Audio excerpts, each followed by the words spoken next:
हमारे साथ असलम भाई मौजूद है। असलम भाई क्या कहेंगे इस पर? जैसे ये मतलब ये यूं कह रहे हैं तो मैं इनसे कहना चाहूंगा कि आम आदमी पार्टी ने तो गांधीनगर में कॉर्पोरेशन इलेक्शन भी लड़ा था, वहां भी ये तो अपना जनाधार बता रहे थे।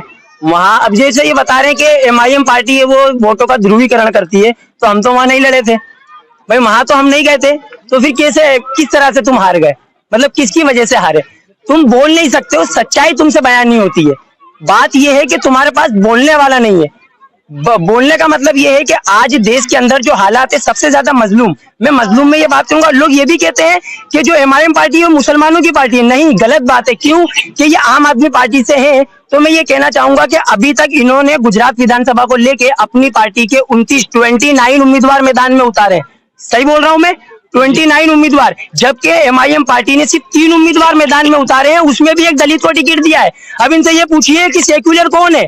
एक भी मुस्लिम को अगर आम आदमी पार्टी ने 29 में से टिकट दिया हो तो आप मुझे बताइए ना, इसका जवाब दीजिए। हमने दलित को दिया, सेक्युलर पार्टी तो हम है, ये सेक्युलर है ही नहीं। सेक्युलर होने का ढोंग रचा रहे हैं ये लोग सिर्फ और सिर्फ एक अपनी आइडियोलॉजी पे काम कर रहे हैं। ये लोग यहाँ पे आते हैं और जो ये गारंटी कार्ड का बताते हैं, इसका मतलब दिल्ली की ये जो बात कर रहे हैं कि 300 यूनिट बिजली फ्री, अभी मैं कहना चाहूंगा कि 8 दिन पहले की बात है, अरविंद केजरीवाल ने जो दिल्ली में जो फ्री बिजली मिलती थी उस कायदे को रद्द कर दिया है। ये लोग बोलते क्यों नहीं है? वहां पे अब जो आवेदन देगा उसको फ्री बिजली मिलेगी। चलो मैंने माना कि मेरा किराए का मकान है, भाड़े का, तो मैं अपने नाम से लाइट बिल कहां से लाऊंगा? मतलब मुझे तो फ्री बिजली मिलना ही नहीं है। ये बातों को क्यों छुपा रहे हैं? गुजरात विधानसभा में इस बातों को छुपाया जा रहा है कि अरविंद केजरीवाल ने जो 300 यूनिट बिजली फ्री मिलती थी उस कायदे को रद्द कर दिया है। वहां पे अब जो आवेदन देगा उनको फ्री बिजली मिलेगी। और ये कहते हैं कि हमारे स्वास्थ्य के बहुत अच्छे काम है, तो इनके स्वास्थ्य के मंत्री अभी कौभांड में पकड़ा है। भ्रष्टाचार मुक्त कराने की बात करने वाले इनके मंत्री के ऊपर 4 करोड़ का ईडी ने लिया और गिरफ्तारी हुई है इनसे। ये क्या गुजरात के अंदर,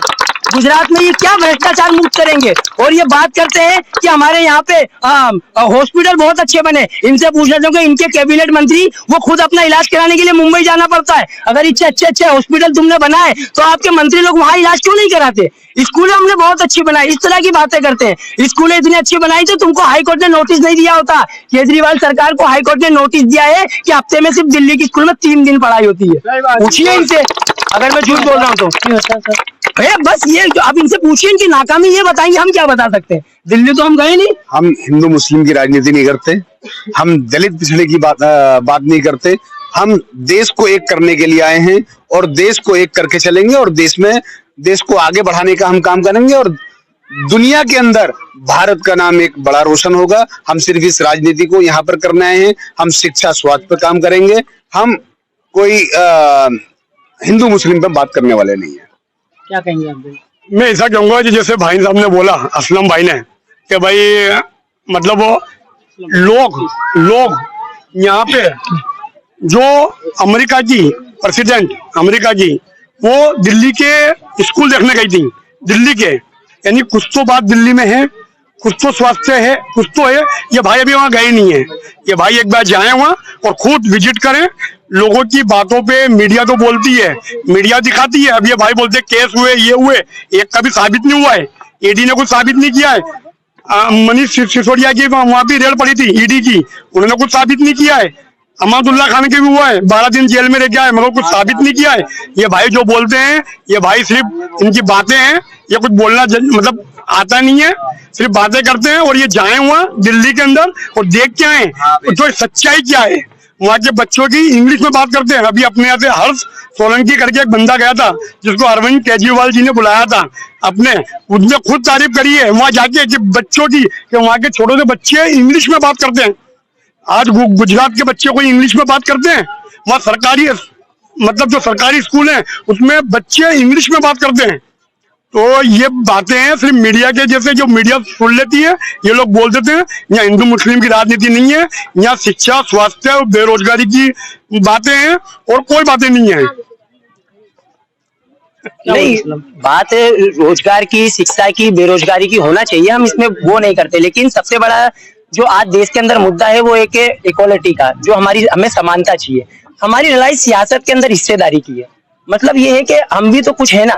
आज अगर गुजरात विधानसभा में देखें तो हमारे पटेल समाज है, जो पटेल भाई है, वो आज करीब उनके 40 से 45 एमएलए विधानसभा में बैठे जाते हैं। आज उनके पास में एक पावर है, एकजुटता है। और वो भी वोट मतलब प्रतिशत उनका इतना ही है, जनसंख्या। आज हमारे दलित समाज के लोग हैं, दलित समाज के जो हमारे भाई है, उनके अंदर भी एक एकता है, उनके भी करीब 20 से 25 MLA विधानसभा में बैठते। तो मैं ये कहना चाहता हूं कि मुसलमानों के जो 10% मुसलमान गुजरात में जनसंख्या है उनकी, तो हमारे 3 क्यों?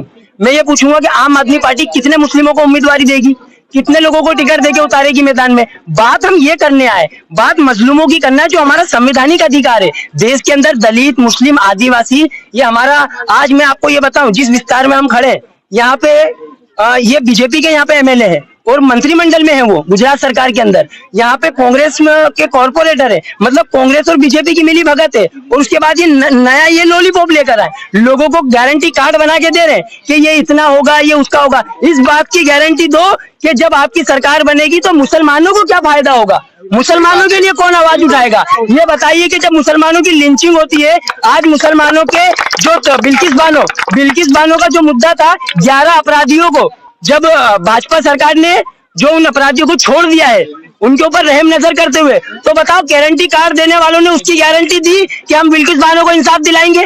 खाली कागज पे रखने से कुछ नहीं होता है, तो उस पे कुछ नहीं होगा, कागज पे रखने से कुछ नहीं होगा। मुसलमान है इस देश के वासी, तो क्या हमारा गुनाह है? अरे हमने भी, हमारे बुजुर्गों ने कुर्बानियां दी थी, लाशों झाड़ के ऊपर अपनी लाशें टंगी थी जब इस देश को आजादी मिली थी। हमने बराबर की कुर्बानियां दी है इस देश के अंदर जाके, तब ये देश आजाद हुआ। हमें नजरअंदाज नहीं कर सकती कोई भी पार्टी। हम इसीलिए यहाँ पे MIM पार्टी को वोट देंगे। 2, 4, 5 जितने विधायक हमसे जाएंगे, हम उन्हें जिताएंगे, ताकि वो विधानसभा में जाकर हमारे हक और अधिकार की बात कर सके, दलित और मुस्लिम की बात कर सके। ये थे हमारे साथ यहाँ अजीत न्यूज सोसाइटी की जनता, जिन्होंने अपने अपने बातों को रखा और अपने अपने बातों को रख के बताया, सरकार तक एक मैसेज पहुंचाया, जनता तक एक मैसेज पहुंचाया।